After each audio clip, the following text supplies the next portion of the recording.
Hello guys, இது உங்கள் crackers IAS academy. TNPSC group 2 வந்து பார்த்தீங்கன்னா கமிட்டி பேசிஸ்லேருந்து பார்த்தீங்கன்னா கேள்விகள் கேட்கறதுக்கான வாய்ப்பு ரொம்ப அதிகம். ஸோ நம்ம டிராஃப்டிங் கமிட்டி பற்றி பார்க்கலாம். ஸோ டிராஃப்டிங் கமிட்டி எப்போ அமைக்கிறாங்க பார்த்தீங்கன்னா ஆகஸ்ட் 29, 1947 வந்து அமைக்கிறாங்க. ஸோ 1947, அதனால் வந்து பார்த்தீங்கன்னா 7 மெம்பர்ஸ் ஞாபகம் வச்சுக்கோங்க ஈஸியாக. ஸோ மொத்தம் எத்தனை பேர் இருக்காங்க? 7 பேர் இருக்காங்க. ஸோ இதோட சேர்மன் யாருன்னு பார்த்தீங்கன்னா டாக்டர் B.R. அம்பேத்கர் அவர்கள். ஸோ இதோட சேர்மன் யாருன்னு சொல்லிட்டு 2022 வரைக்கும் பார்த்தீங்கன்னா ஒரு டேரக்ட் கொஸ்டினாக வந்து கேட்டிருந்தாங்க. ஸோ டிராஃப்டிங் கமிட்டியோட சேர்மன் யார், டிராஃப்டிங் கமிட்டியோட சேர்மன் யாருன்னு கேட்டிருந்தாங்க. இனி வரக்கூடிய கொஸ்டின் எப்படி கேட்கலாம்னு சொல்லி நான் சொல்கிறேன் பாருங்க. இது மீதி இருக்கக்கூடிய 6 மெம்பர்ஸ் யாருன்னு பார்த்தீங்கன்னா கோபாலசுவாமி ஐயங்கார், அல்லடி கிருஷ்ணசாமி ஐயர், KM முன்சி, சையீது முகமது சாயிதுல்லா. இந்த ரெண்டு ரொம்ப முக்கியமானது, ஹைலைட் பண்ணியிருக்க பாருங்க.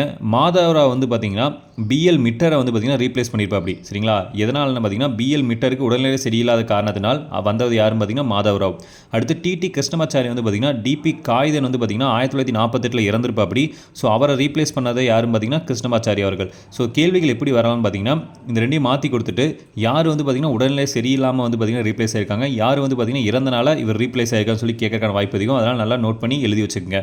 இந்த டிராஃப்டிங் கமிட்டி வந்து பார்த்தீங்கன்னா குறைந்த காலத்தில் வந்து பார்த்தீங்கன்னா அவங்களோட பணியை வந்து நிறைவு செஞ்சுருக்காங்க.